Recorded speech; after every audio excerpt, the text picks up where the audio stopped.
There is a camping site at the edge of the ocean on a peninsula in the area where I live. There is a forest at the back of the campground, and beyond that is a steep cliff. There have been several accidents in the past, causes unknown. In the summer, I went camping there with 3 friends. It was camping season, but no one was there but us. But one of my friends said he saw a woman walking into the woods. We looked everywhere around the cliff, but no one was there. But suddenly, from the bottom of the cliff,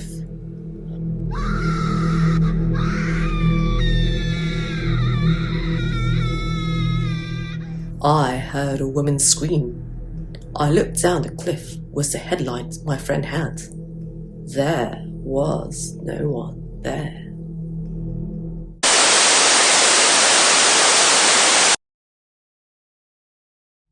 This is when I bought a cheap used car. The car was very cheap, but it did not have a navigation system. I bought the cheapest navigation system in the store and decided to check if it worked at the parking lot of the store. The navigation system worked fine. The store explained that the previous owner's data was still there. The data of 2 locations were left. The first was the company I work for. This alone seemed puzzling to me, but I figured it was just a coincidence. But the second destination was completely incomprehensible, because it was my home.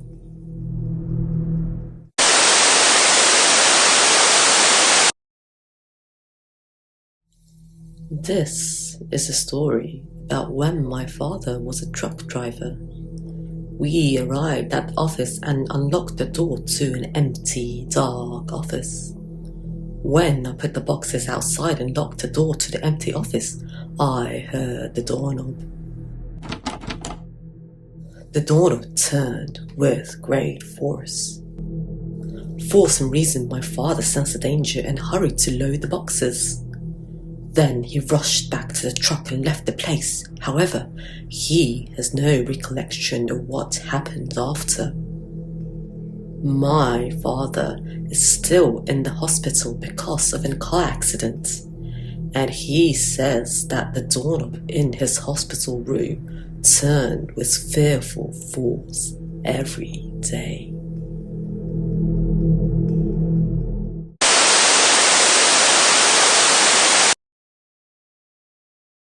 My mother speaks as though my father, who died 2 years ago, is still alive.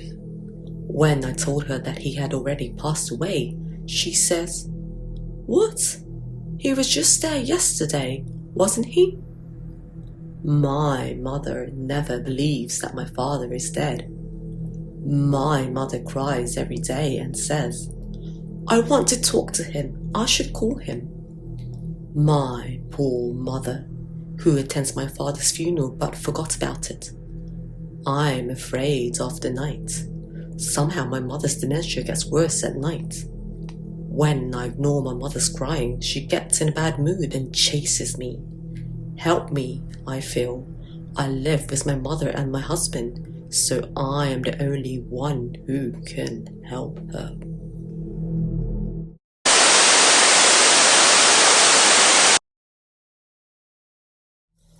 On some major streets, such as national highways, you sometimes find an odd lost glove on the ground. This happened to me when I was crossing the street at a crosswalk on a certain national highway. As I was waiting at the traffic light, I noticed there was a glove on the ground, in the middle of the pedestrian crossing. I realized that the glove was a 3-dimensional, sturdy glove made to fit the hand. I was somewhat curious, so I approached the glove and found that it was very dirty. At first I rolled them over with my feet. The moment I kicked them, I felt a sense of discomfort. When I actually held it, the glove was heavier than it looked. When I looked closely, I found that the glove still had its owner inside.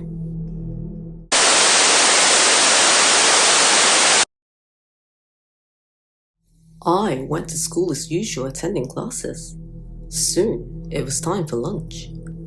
I went to the cafeteria with my friends and had my lunch as usual.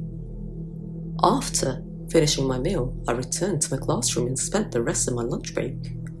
We each returned to our seats. The teacher began classes. I grabbed my mechanical pencil as usual. Then I saw.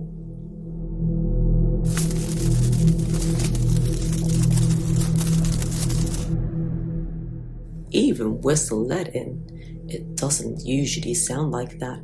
It doesn't sound right. I opened a mechanical pencil to see if there was something in it. I opened the pencil and found a white strip of nail clippings that was not mine.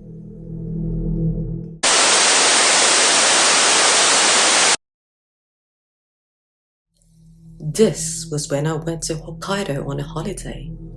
During my travels, I decided to head to Abashiri prison.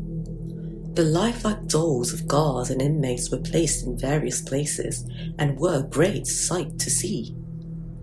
This is when we came to the room which was used as a resting area for the inmates.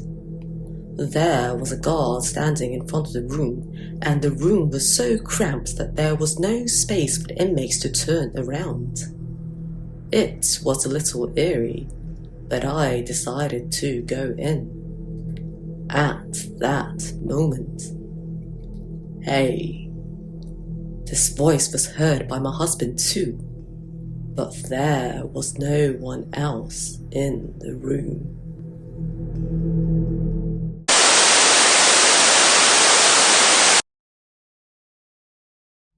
My parents' house is a 30-minute walk away. My mother texted me that a package addressed to me had been delivered there. I thought it was strange, but went to pick it up last week.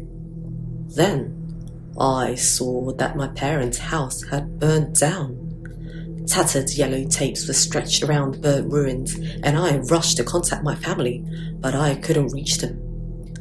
I don't know what is going on. I contacted my relatives, but no one would respond. I contacted the city hall and asked for advice, but the city hall staff said they didn't know either. Finally, I asked when the fire happened, and they told me it was a year ago. But I went there last month, to my parents' house. Does anyone know where my family is?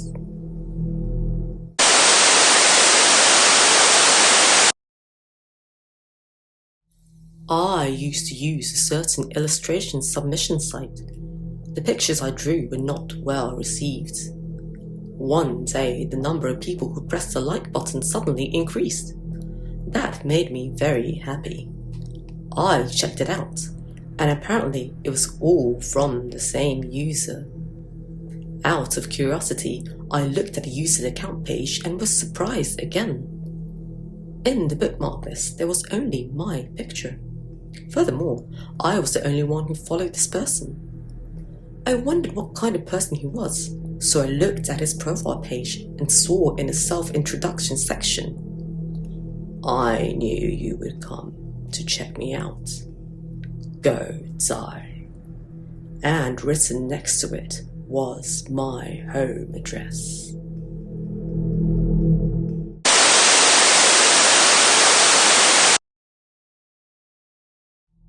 Mrs. A, a novelist, bought her dream house. Mrs. A began to work harder and harder. One day, "Open up." The voice coming from the front door belonged to the girl next door. Mrs. A replied, "You're in the wrong house." But the girl repeatedly said in a weak voice, "Open up," and knocked on the door. She continued to ignore her, wanting to concentrate on her work, and the front door became quiet. At night, someone pressed the doorbell. It was the police with a grim look on their faces. "It's a young lady from next door. She was killed in a car accident here on the street." There was a bloodstain that looked like it was shaped like the pearl.